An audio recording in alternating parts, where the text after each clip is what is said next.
The 1950s was a time of bliss and peace after a period of fear and war, filled with advancements in business, music, electronics, and many other places. Business expanded rapidly throughout America in the 1950s, and most people were excelling in their jobs and earning higher wages.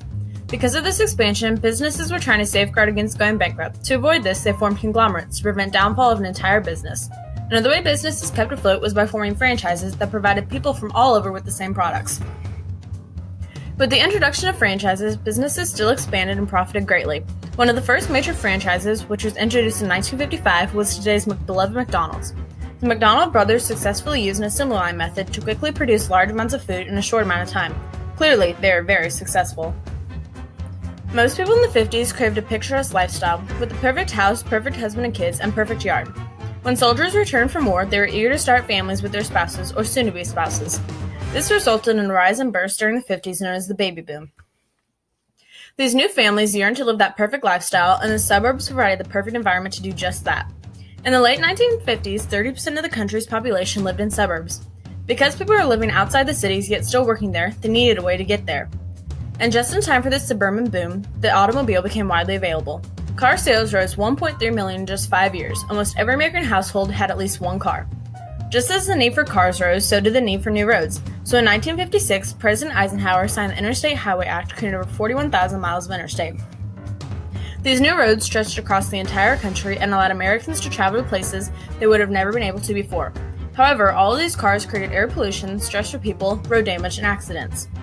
Without any worry, more machines to make work quicker and easier, and ease of access, Americans had plenty of leisure time and needed activities to fill that time. With all the great new roads, families had the opportunity to go on vacations far away. One popular vacation destination was, and still is, Disneyland, which opened in 1955 in Anaheim, California. Many people participated in sports such as fishing, bowling, hunting, and golf. Again, because of the great roads, people could also drive to watch professional sports such as baseball. As crazy as it sounds to most of us now, Americans in the 1950s loved their wide range of books as well as magazines and comics. By 1951, color TV was introduced, which was enjoyed by most American households. In addition to seemingly perfect life in the 50s, there were many great advancements in medicine and childcare.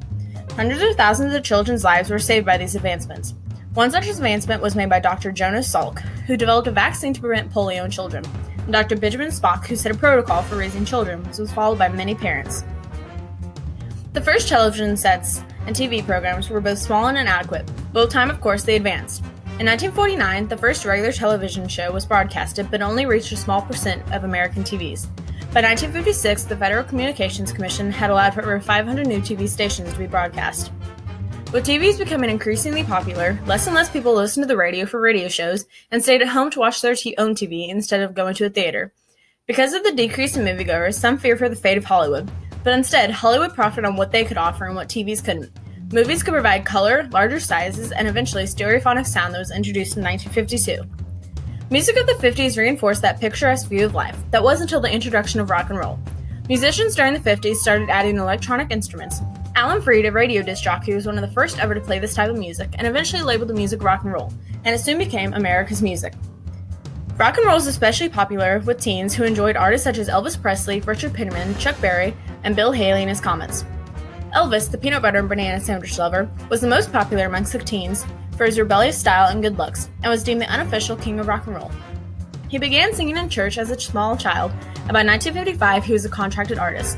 Throughout his music career, 45 of his albums sold over 1 million copies, and he still remains a beloved icon to this day. Most of the rhythm and blues of rock and roll music was produced by African Americans but loved by everyone. Though African Americans played a major role in the introduction of a hugely popular music genre, segregation was still present. African American artists in the 1950s strived to pave the way for equal representation of blacks in multiple industries. But even by the 1950s, racial segregation was still abundant and would eventually fuel the upcoming strides for change in the 60s.